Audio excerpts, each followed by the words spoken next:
Have you ever wanted to tell your story about narcissistic abuse? My next guest is Brandon from Narcissist Apolcalypse, and he does interviews in his podcast with survivors, and he has survivor stories out there. So we're going to talk about how he got started and how he has built this empire for people to share their experiences as well as talk to experts. I'm so blessed to have been on his show a couple times, and he is just a wildfire of amazing information. So let's get started with Brandon. And if you are new to my channel, my name is Tracy Malone. I am the founder of NarcissistAbuseSupport.com. It is a global resource for everything that you might look for and need in the narcissist healing world. So we'll put the URL down below, but visit my website. If you haven't subscribed to my channel, please subscribe, like the video, put that little reminder button on, and you'll find out when I launch another interview. So let's get started with Brandon.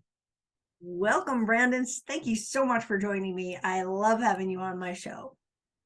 Well, thank you for having me, and thank you for being on my show as well. That's right. And your show, let's start off by telling everybody. So you have a podcast show, as well as I believe it goes on YouTube, right? We have a podcast that can be found on every single podcast app available. We're also on YouTube as well, finally caught up on all of the back episodes to make it onto YouTube. So we're re-releasing the old ones and new ones at the same time. We're just kind of doing it slowly because the YouTube audience is new. And therefore we don't want to anyone to be missed. So we're kind of we're timing it out. Nice. Very smart. Good thing. So everyone will find you by looking up Narcissist Apolcalypse, and you have a great Instagram present as well. So you have been doing this for a while. What led you to have a podcast about narcissistic abuse? So about 5 years ago, I had a website. It was a phobia website, and there was a lot of mental health blogs that I did on there as well. And one of the things that I was writing was called How to Survive the Narcissist Apocalypse. And that was an interesting kind of format in the way I did it. And eventually I wanted to make it into a book. And at the beginning, it was all fictional, but I used elements of bits and parts of my life of things that I'd gone through, and then kind of made up some absurd stories, which I then eventually later found out were not that absurd at all. And at a certain point, I wanted to make it into a book, and it got further and further down the road. And I was like, well, who's going to buy this? And I started up a podcast, and the podcast was a humor show. Because my book, I wanted to backdoor people, so they came for like a humorous version of like this topic that was very topical. It was like of the day and of the time. And then on the third episode of recording it, I was with a friend, and I noticed that something was wrong, and like my humor was not great. It's easier to write everyone humor without actually doing it live, and it's two different ball games. So I started questioning my friend. I said, like, what's going on? And we just started talking about her experience in a relationship. And at that point, I was like, okay, put it out into the world. Went out into the world. I didn't think of anything. We had no listeners, or I thought. And then one person who happened to listen to the show a few weeks later, 4 weeks later to be approximate, emailed me and said, don't do the funny stuff, which wasn't funny, and just do interviews like that, because that interview helped me. So I'm like, okay, I can do that. And eventually, I found a stranger, and that stranger grew up in a dysfunctional home. And we talked, and we had the same personality. So I could finish that person's sentences. I knew exactly how they were going to act or react to certain things. It was really cathartic to talk to them. And I put that episode out, and same amount of time later, a new person got back to me and said, do that again. That helped me. So I was like, okay, that was like an interesting human experience. And I was kind of sitting there, okay, I'll do that. And I changed my Instagram from my old website, and I changed it to How to Survive the Narcissist Apocalypse. It has since been shortened.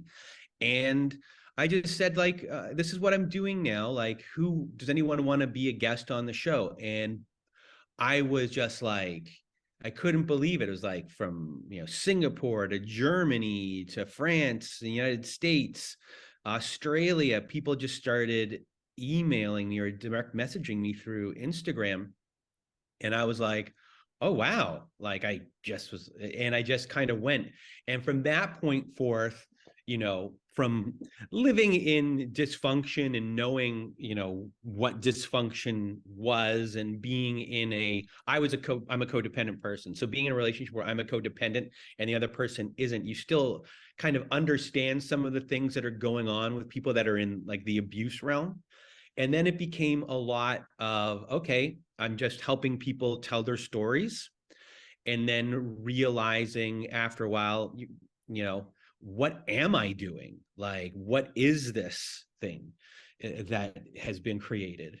And not realizing like what is actually happening, and coming to terms with the fact like, oh, this is like not just me talking to people over the internet anymore. This is like me helping facilitate people learning and people healing, people escaping, and all of these things. And that was not my intention. I mean, I was like, originally I was like, someone eventually came to me and said, when are you going to put out that book you were writing? I'm like, well, that kind of doesn't matter at the moment. Like maybe one day, that'll eventually but like, I'm too busy trying to figure out what I'm actually doing. And when I say like, what am I doing? I mean, many, many years ago, I was at a pre-intervention for someone, and we were sitting there, and there was family members in the room, and there was a psychologist there, and there was a social worker there. And when you're in the narcissistic abuse space and in the domestic violence space, you hear a lot of stories of when a police officer might come to the house after someone's been called, and all of a sudden the person who made that phone call, feels guilty, and they feel they're like, they can see the consequences of what might happen to the person or even themselves after this is over. So in that room that day, people got that kind of going on, and this psychologist that was there saw it.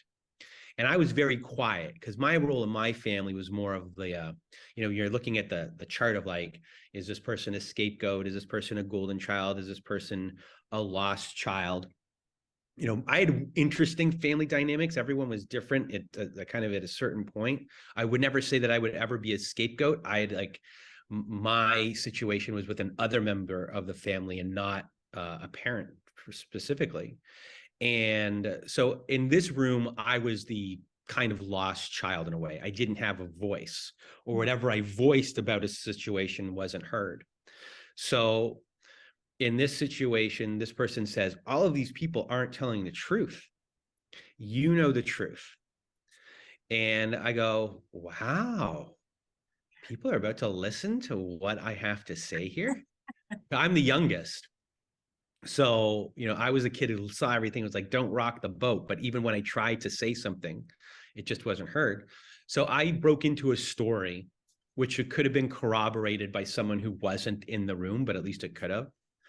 And there was a person in the room that said, how come you never told us that? And then I said, I got another one for you. And they put their hands up in front of their face and said, I don't want to know. And I said, and this is why we are sitting here right now. And I consider that day to be my biggest day, my best day. And it was a day where this individual gave me a voice in front of my family where they had to hear me. Not that they technically heard me, but as an adult, I got this. And that started a very slow process of me being like, you know what? That felt good. How do I kind of start creating boundaries? How do I start doing those things? And how do I maneuver? So that person gave me a momentum, and that I realized very early on, oh, that person, that I get to be that person for other people. So, that's kind of my responsibility. And, it's a pleasure doing so, because I know how huge that was for me. So that's why in the tagline of the show, I say I give a voice to survivors of abuse, because a lot of time no one is listening to what they're saying. And now, we give an opportunity for people to be heard.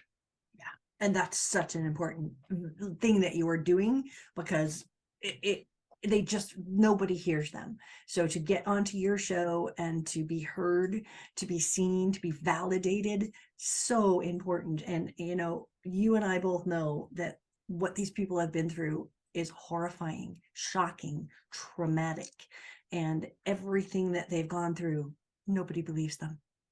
It's sort of like, oh, everyone gets a divorce, move on. Just, everyone has a crazy family, move on. It's so invalidating to be a victim.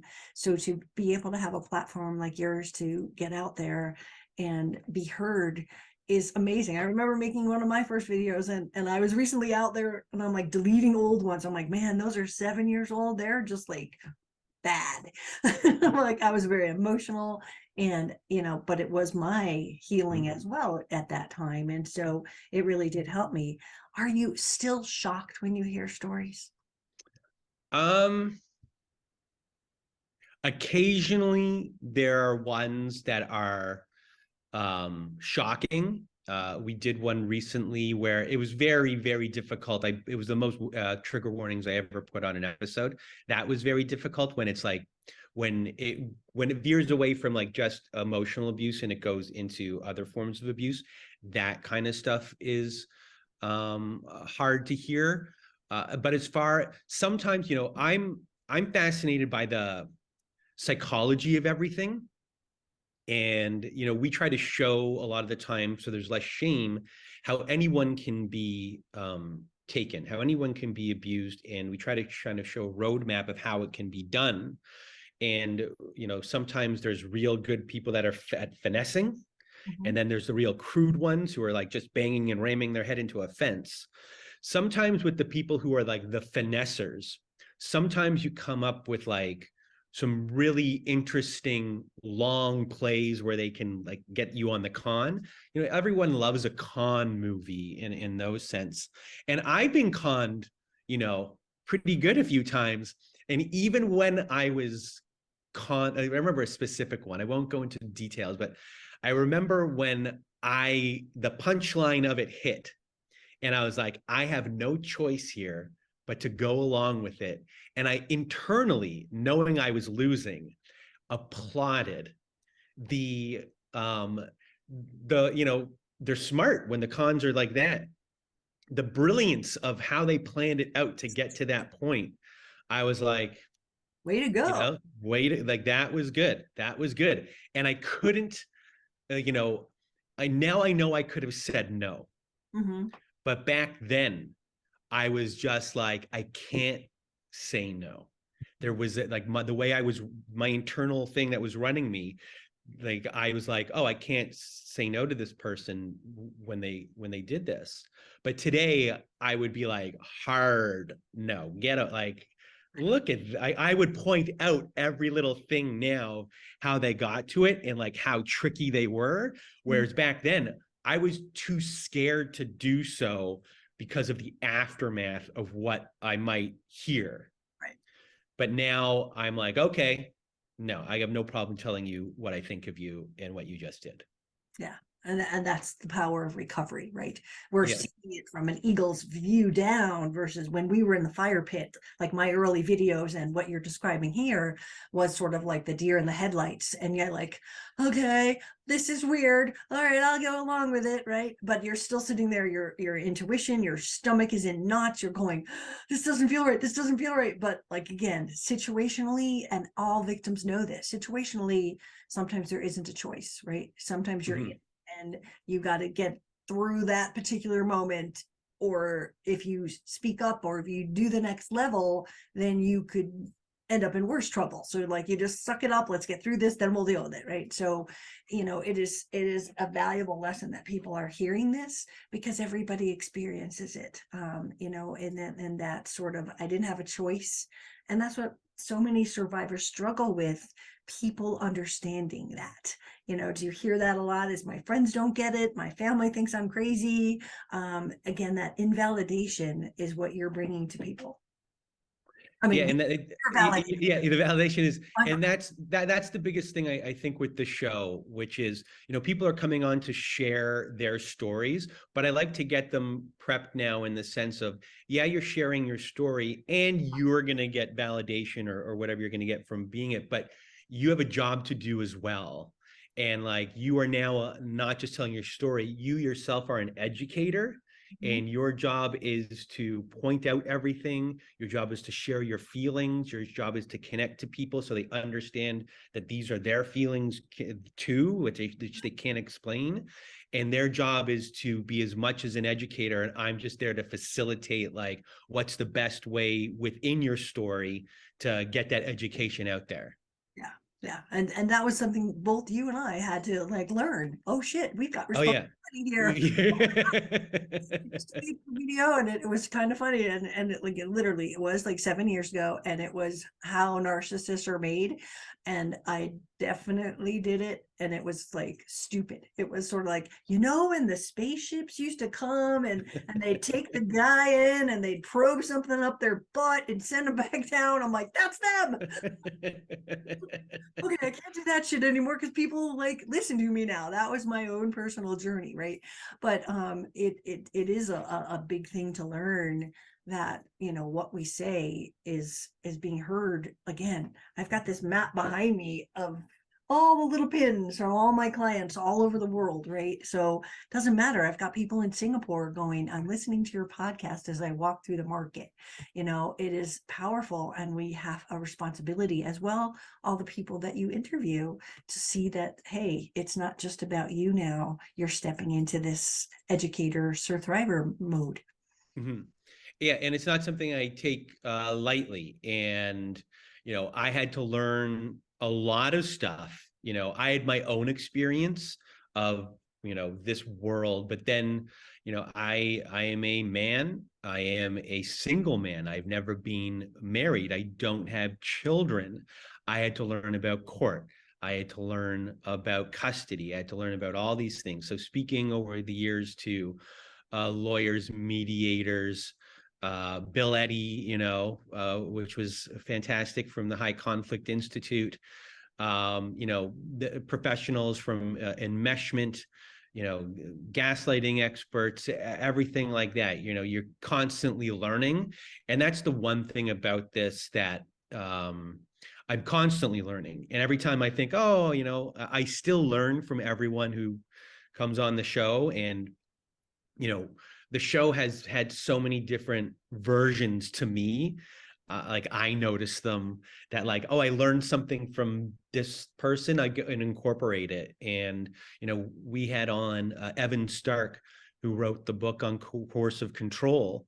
And, he said, I want you to try and start bringing up rights. These are your rights, not just like the negative things. Kind of just give people the idea that they have a right to this, they have a right to that, and pop that in certain places. So that one's a little bit harder to remember, but I try to kind of, when I can, be like, that is your right, or like bring in those little things so people get the reminder that they have rights. So just little things. And then the format gets tweaked over time, sometimes for better. Sometimes I'll get a lot of complaints, like, don't do that. But you learn as you go along. And then you try and keep it as human as possible, and as human as possible without being clinical. You can't kind of get around that all the time, but it's just one of those things. People connect to people, and I think that's the best way people learn, through other people's experiences. Absolutely. I remember when I first started my Facebook group, I was just like, they could have a narcissistic landlord, a neighbor. I was like, what? I mean, again, my world was at that point imploded from boyfriend to oh god husband to oh god family. I had the spectrum, but I never knew about neighbors. I was like, oh, I got to become an expert on that, and now I'm apparently an expert on daughter and son-in-laws, right? So it's just the more we learn, the more people we help. And I just got back from a trip, and I was reading in the pool a book on narcissistic mothers and adult children. And again, we just keep learning. I'm interviewing her next week, so I'm like, what does she have to say? And what a good format that was, and oh, how helpful this will be for other people, right? So we are constantly learning, so that it's not our stuff. We are bringing in what these experts are us.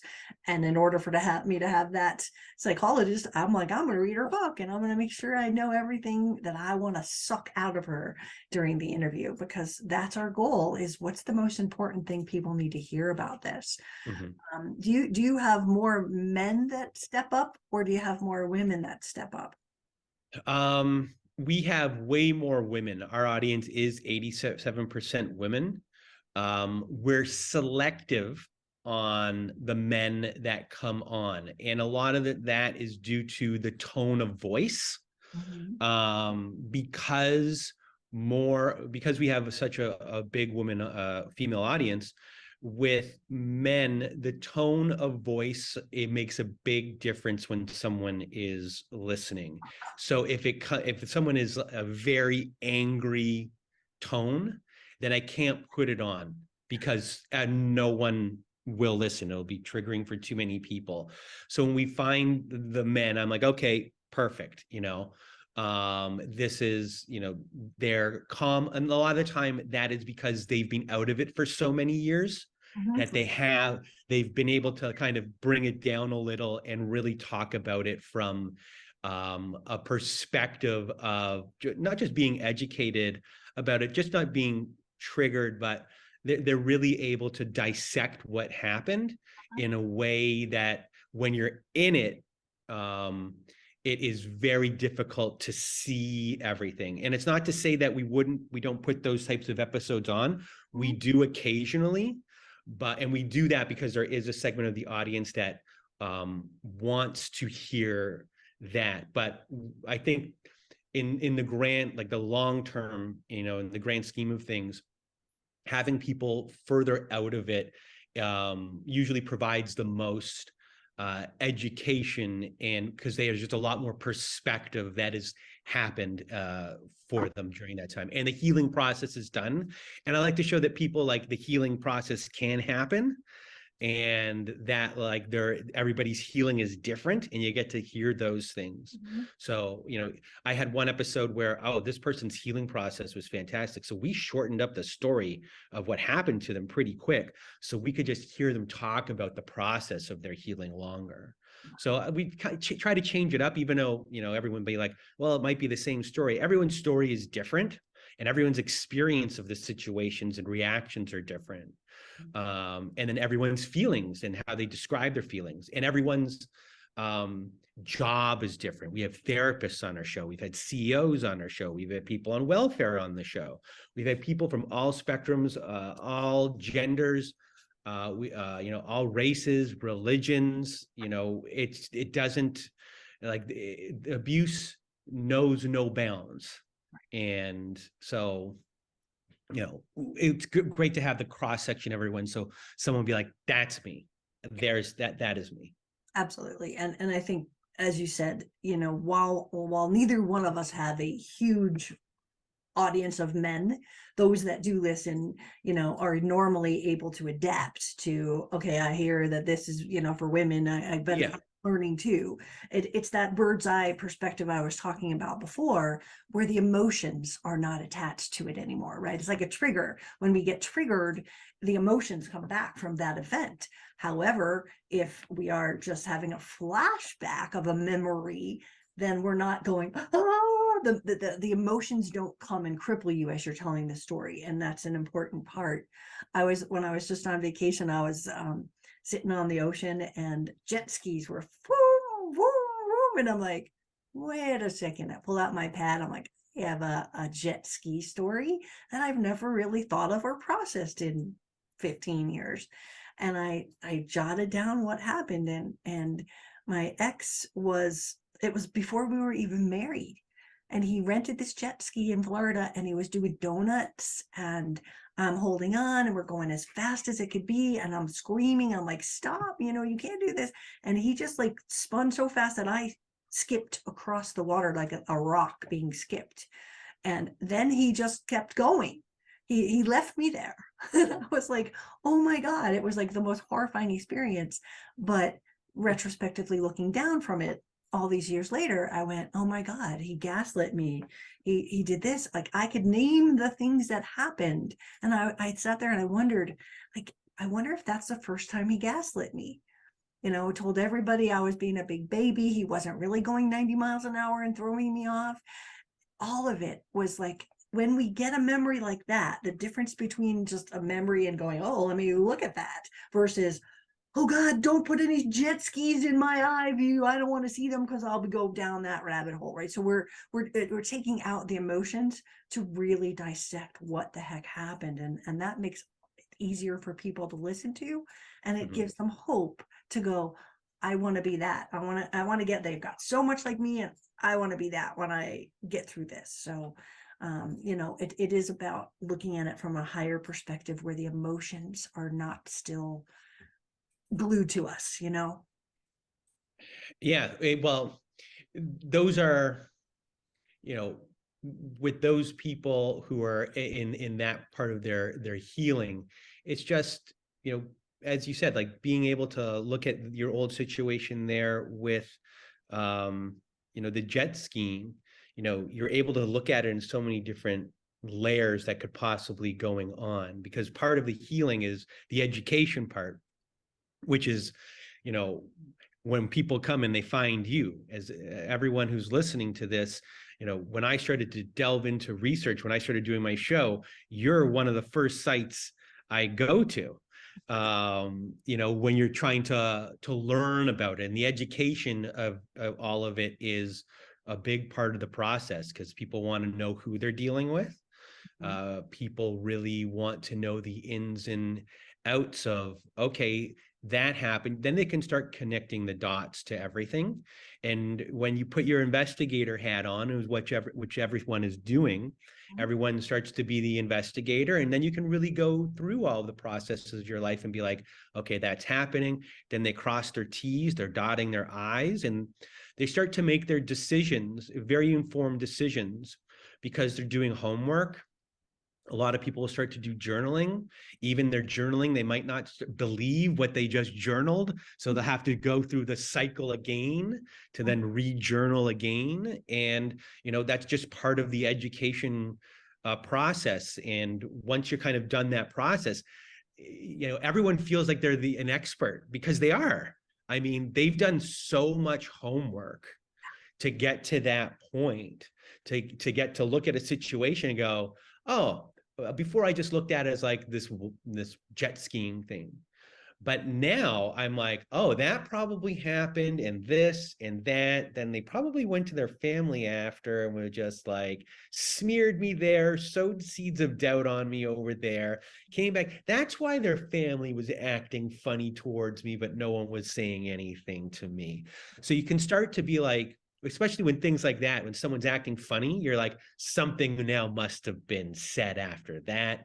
So when people are able to really put all those things together, they themselves feel whole and validated, and being able to validate yourself, not just getting validation from other people, is huge at that point. So and that's what the education part is, right? That's why, people watch YouTube, listen to podcasts. They are sitting there gobbling it up for breakfast. I used to drive in the car. I couldn't be in the grocery store without somebody on my headphones educating me. And, this is what they need. They need that. And so what you're doing is an amazing service. And I am so grateful that you're out there. Is there anything that you want to tell survivors as a closing thought, to just be like, one closing thought to survivors? What would you tell them? Well, the biggest thing that people say on the show is at the end when we do words of wisdom is just trust your gut. And I always like to say this to people: your gut was always right. Mm-hmm. You know, your gut was always right. It's not that you didn't have to trust your gut. Your gut was always right. Someone else was there who was doing their best to overwhelm that feeling so you didn't feel it before. It's not that you can't trust yourself. Mm-hmm. Someone else threw all of this stuff all over it so that feeling was on the lower level and everything was piled up. So you couldn't feel it anymore. But you always knew your gut was right. So you don't have to trust your gut. You can already, it's there. Like, it's not that you knew and the other person, just, so, because a lot of people don't trust themselves in the aftermath of everything. But the reality is you were right the whole entire time. And you should be proud of yourself, and you did nothing wrong. You just were dealing with someone who unconsciously or consciously had these kind of tendencies and was able to just blanket everything over. And the feelings that you were feeling might have been their feelings now, because it's everything is about them. And, your feeling is, secondary or minimized at that point. So, yeah. Well, that's really good advice. I love the listen to your intuition, know where it feels like in your body when things aren't right. Like, you just get that gut feeling, you get maybe tight in the shell, you're like this. If those things are happening, listen to your body, listen to your intuition, and start the healing process, and as well as the education process too. So, thank you so much for being on here today. Where can everybody find you? Everyone can find me at narcissistapocalypse.com, and and our podcast as well is on every podcast app: Apple, Spotify, Castbox, Google Podcasts. No matter what podcast app you're using, you will find it on there. We're on Instagram at Narcissist Apocalypse. We're on TikTok at Narcissist Apocalypse. And we're on Twitter, but we don't really use Twitter very much. But just narcissistapocalypse.com. You'll find us there. And we're looking forward to 2023. Yeah, and maybe